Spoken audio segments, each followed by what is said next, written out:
Good morning students. आज हम पर्यावरण पढ़ेंगे। पर्यावरण में आज हम पढ़ेंगे पार्ट 6 रिया का सफ़र। रिया का सफ़र। हम पाठ की शुरुआत करने से पहले एक छोटी सी स्टोरी देख लेते हैं। ये रिया और जिया हैं। रिया और उसकी सखी जिया दोनों बहुत ही खुश हैं, उत्साहित हैं। क्यों? क्योंकि वे रेल की सवारी करने के लिए वापस जाने वाली थी। रिया अपने मामा के घर छुट्टियां मनाने जा रही थी और जिया अपने परिवार के साथ दमन घूमने जा रही थी। दोनों परिवारों ने साथ मिलकर जाना निश्चित किया था। इसलिए रिया के पिता ने दोनों परिवारों का रेल का टिकट 15 दिन पहले ही बुक करवा लिया था। उनके सफर के केवल 2 ही दिन बचे थे कि अचानक जिया खूब बीमार हो जाती है। डॉक्टर ने उसे आराम करने के लिए कहा था। जिया के परिवार को अपनी टिकट रद्द करवानी पड़ी। जिया बीमार हो जाती है, इसलिए उसके परिवार वालों को अपनी टिकट रद्द करवानी पड़ी। दोनों सहेलियां बहुत ही दुखी थीं। कितनी तैयारी की थी दोनों ने मिलकर सफर के लिए, कितने सपने सजाए थे, कितनी योजनाएं बनाई थी, परंतु जिया के साथ न आने से वे बहुत ही निराश थीं और बहुत ही निराश हो गई। जिया ने कहा, मुझे एक उपाय सूझा। तो जिया बोलती है, मुझे एक उपाय सूझा है कि उसने रिया से कहा कि तुम निराश मत होना और अपने पूरे सफ़र की डायरी, मतलब जो आपने जो पूरा सफ़र किया उसकी बातें डायरी में लिखती रहना। मोबाइल फ़ोन की मदद से तस्वीरें खींचना, वीडियो बनाना। जब तुम वापस आओगी तब मैं तुम्हारी डायरी पढ़ लूँगी और तस्वीरें और वीडियो भी देख लूँगी। रिया अपने घर गई। उसने अपने सफ़र के बैग में एक कॉपी और पेन भी रख लिया। अब हम चलते हैं इस पाठ की ओर। रिया और उसकी सखी जिया दोनों बहुत खुश व उत्साहित थीं। वे रेल की सवारी करके वापस जाने वाली थीं। रिया और जिया दोनों मित्र होते हैं, मतलब दोनों एक सखी हैं जो बहुत ही खुश हैं। क्यों? क्योंकि वो रेल की सवारी करके वापस जाने वाली थी। रिया अपने मामा के घर छुट्टियां मनाने जा रही थी और जिया अपने परिवार के साथ दमन घूमने जा रही थी। दोनों परिवारों ने साथ मिलकर जाना निश्चय किया था। इसलिए रिया के पिता ने दोनों परिवारों का रेल का टिकट 15 दिन पहले ही बुक करवा लिया था। रिया के पापा ने क्या किया था?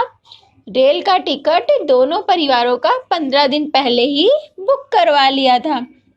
उनके सफ़र के केवल 2 ही दिन शेष थे कि अचानक जिया खूब बीमार हो गई। उनके सफ़र में जब 2 ही दिन बाकी थे तो अचानक ऐसा हुआ कि जिया जो होती है वो बीमार हो जाती है। डॉक्टर ने उसे आराम करने के लिए कहा। जिया के परिवार को अपने टिकट रद्द करवाने पड़े। दोनों सहेलियां बहुत ही दुखी थीं।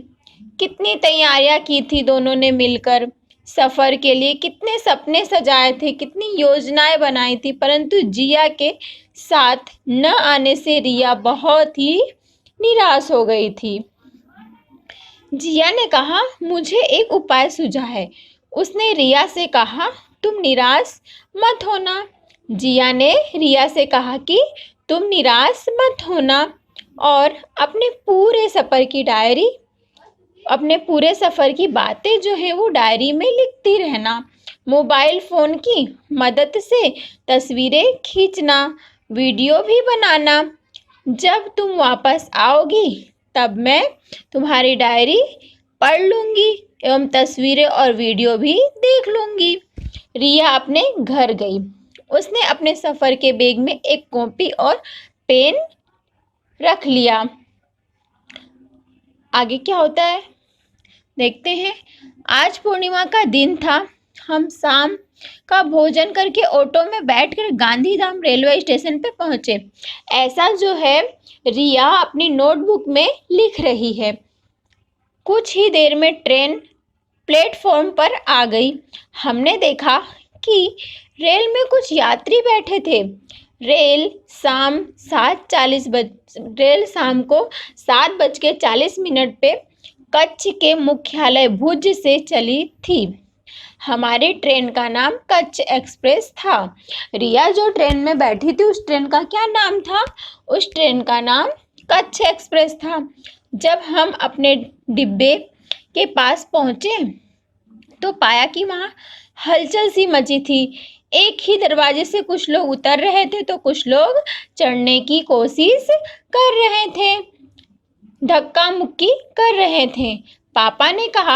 रिया के पापा ने कहा यहाँ पर ट्रेन 15 से 20 मिनट तक रुकेगी, इसलिए हम शांति से चढ़ेंगे, जल्दबाजी नहीं करेंगे, मतलब जल्दबाजी मत करो।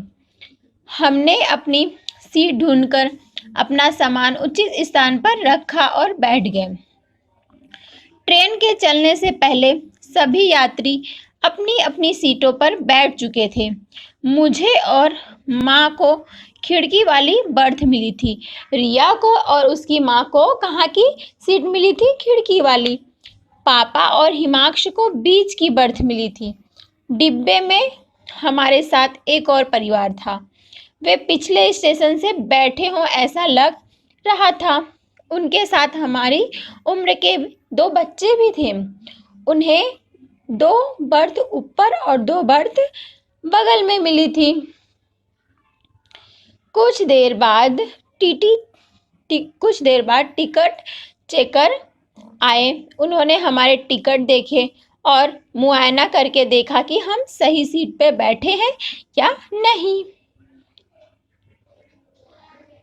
हमारी रेल 1 आध घंटे ही चली होगी कि स्टेशन आया और रेल रुक गई। मैंने खिड़की में झांका तो वहां पर सामखियाली जंक्शन लिखा था। मैंने पापा से पूछा कि इस स्टेशन के पीछे जंक्शन क्यों लिखा है? पापा ने समझाया कि जिस रेलवे स्टेशन से आगे जाने के लिए 2 या 2 से अधिक रेल मार्ग अलग पड़ते हैं। मतलब कि जिस रेलवे स्टेशन से आगे जाने के लिए 2 या 2 से अधिक रेल मार्ग अलग पड़ते हों, ऐसे रेलवे स्टेशन को जंक्शन कहते हैं। इस स्टेशन से 2 रेल मार्ग अलग होते हैं। एक तो हमारी रेल जिस मार्ग से जाएगी वह, और अहमदाबाद की ओर का मार्ग दूसरा, एवं पालनपुर की ओर का मार्ग। एक तो उनकी जो रेल थी जिस मार्ग से जाएगी वह अहमदाबाद की ओर का, और जो दूसरा था वो पालनपुर की ओर का मार्ग। 2-3 मिनट के बाद रेल चल पड़ी। आगे 2 मार्ग कैसे अलग होते हैं यह पापा ने रिया को खिड़की में से क्या किया? दिखाया। वहां से रेल कुछ आगे चली। मेरी निगाहें खिड़की के बाहर ही थी। रिया जो है वो कह रही है कि जब रेल आगे चली तो उसकी जो निगाहें थी वो खिड़की के बाहर ही थी। पूर्णिमा के खिले हुए चंद्र के प्रकाश में दूर तक फैले मैदान में सफेद चादर बिछाई हो ऐसा आभास हो रहा था। पापा ने बताया कि यह कच्छ का छोटा रेगिस्तान है। क्या आभास हो रहा था? कि खिले हुए चंद्र प्रकाश दूर दूर तक फैले मैदान में सफेद चादर बिछाई हो ऐसा आभास हो रहा था। तो रिया के पापा ने बताया कि यह कच्छ का छोटा रेगिस्तान है। उस पर सफेद चादर नुमा दिखने वाला मार्ग जमीन की सतह पर जमा हुआ क्या है? नमक है। इस इलाके में आगरीय लोग नमक के अगर बनाकर नमक तैयार करते हैं। यहाँ नमक के बड़े बड़े ढेर भी दिखाई देते हैं। रेल तेजी से आगे बढ़ती जा रही थी। चंद्रमा के मध्यम प्रकाश में दूर एक पुल दिख रहा था। उस पर चलने वाले वाहनों की हेडलाइट का प्रकाश दिख रहा था। हमारी रेल उस वक्त पुल पर से गुजर रही थी। मैंने पापा से पूछा, यहाँ कौन सा पुल है? यह कौन सा पुल है? उन्होंने बताया कि यह सूरजबारी पुल है। इसे कच्छ का प्रवेश द्वार भी कहते हैं। सूरजबारी को कच्छ का प्रवेश द्वार भी कहते हैं। उन्होंने यह भी बताया कि जब यह पुल नहीं था तब अहमदाबाद की ओर जाने वाली सभी गाड़ियां पालनपुर होकर ही अहमदाबाद जाती थीं। उन्होंने ऐसा बताया कि जब यह जो पुल नहीं था, सूरजबारी पुल नहीं था, बारी पुल नहीं था, तब वहाँ पे क्या था? वहाँ पे ऐसा था कि सभी गाड़ियाँ, अहमदाबाद की ओर से जाने वाली गाड़ियाँ पालनपुर होकर जाती थीं, जिसमें बहुत समय लगता था। आगे हमने जो रेल मार्ग अलग होते देखा था, उसी मार्ग से न मैंने तपाक से कहा, पापा से कहा, हाँ वहीं से रेल जाती थी। उसने जल्दी से कहा पापा से कि हाँ पापा, हाँ वहीं से रेल जाती थी। मतलब जब उनके पापा ने बताया कि जब अहमदाबाद से जाने वाली गाड़ियाँ, जब ये पुल नहीं था, सूरजबारी पुल नहीं था, तो सभी गाड़ियाँ कहाँ से जाती थी? पालनपुर होकर अहमदाबाद जाती थी ना। तो वही उसने क्या कहा? जोर से कहा, हाँ वहीं से रेल जाती थी। रात के 11 बज गए थे। पापा ने हमें सोने के लिए कहा। माँ ने हमारी बर्थ पर चादर बिछाई। डिब्बे में अन्य यात्री भी सोने का उपक्रम कर रहे थे। रेल में शौचालय की व्यवस्था थी। मैं माँ के साथ वहां गई और फिर आकर सो गई। मैंने सोने की कोशिश की, परंतु रेल की आवाज में नींद नहीं आ रही थी। रिया जो होती है अपनी डायरी में लिख रही है ये सब कि मैंने सोने की कोशिश की, पर जो रेल थी उसकी आवाज बहुत तेजी से आ रही थी कि मुझे नींद नहीं आई, उसे नींद नहीं आ रही थी। हमारे डिब्बे में एक अन्य परिवार भी था। उसमें मेरी हम उम्र एक लड़की भी थी। उसे भी नींद नहीं आ रही थी। हम दोनों ने कुछ बातें की और हम दोनों ने क्या की? कुछ बातें की। उसका नाम फियोना था। उसके पास कुछ कहानी की किताबें थी। मैंने भी उससे कुछ किताबें लेकर पढ़ना शुरू किया। पढ़ते पढ़ते कब नींद आ गई इसका पता नहीं चला। अचानक मेरी आंख खुली। खिड़की से लाइट का प्रकाश आ रहा था। मैंने खिड़की से बाहर झांका तो पता चला कि कोई बड़ा शहर आया है। रेल चल रही थी। चारों ओर रोशनी ही रोशनी होने से शहर का दृश्य बहुत ही सुंदर और खूबसूरत लग रहा था। ऐसे मनोरम दृश्य मतलब वहाँ का जो दृश्य था बहुत ही सुंदर लग रहा था। गांधी धाम में कभी नहीं दिखा था। ऐसा जो दृश्य है वो गांधी धाम में उन्होंने कभी नहीं देखा था। चारों ओर स्थित ऊंचे ऊंचे मकान और सन्नाटे में से रेल कभी सड़क मार्ग के पुल के नीचे से तो कभी रेलवे फाटक वाले मार्ग से गुजर रही थी। मैंने माँ से मोबाइल फोन मांगकर रात्रि के सुंदर दृश्य की कुछ तस्वीरें और वीडियो लिए, जिन्हें देखने में बहुत मौज आएगी। मतलब उसने क्या किया? अपनी माँ से फोन लिया और रात के समय के कुछ सुंदर दृश्य थे जो उसने उसके क्या किए? फोटो और वीडियो ले लिए। ठीक है, और वो कह रही कि इसे देखने में बहुत मजा आएगी। हमारी रेल एक बड़े स्टेशन पर रुकी। पापा भी जाग गए थे। उन्होंने बताया कि अहमदाबाद आ गया। इतने में खाने पीने की चीजें बेचने वाले फेरी वालों की आवाजों से समग्र वातावरण शोर मच गया। चाय, गरम गरम पकोड़े, गर्मा गर्म पकोड़े, पूरी, साग, वड़ा पाव, केला, चीकू जैसी आवाजें सुनाई देने लगी थी। वहाँ पे जो या वहाँ पे जो लोग थे वो ये सब बेच रहे थे, जो फेरी वाले थे वो बेच रहे थे। तो ऐसी आवाज़ें वहाँ पे सुनाई देने लगी। पापा ने कहा यहाँ पर गाड़ी 20 से 25 मिनट रुकेगी। पापा और मैं पानी भरने के लिए नीचे उतरे। प्लेटफॉर्म पर बहुत भीड़ थी। यात्री फेरी वालों से कुछ ना कुछ खरीद रहे थे। अन्य बहुत सी गाड़ियां भी खड़ी थीं।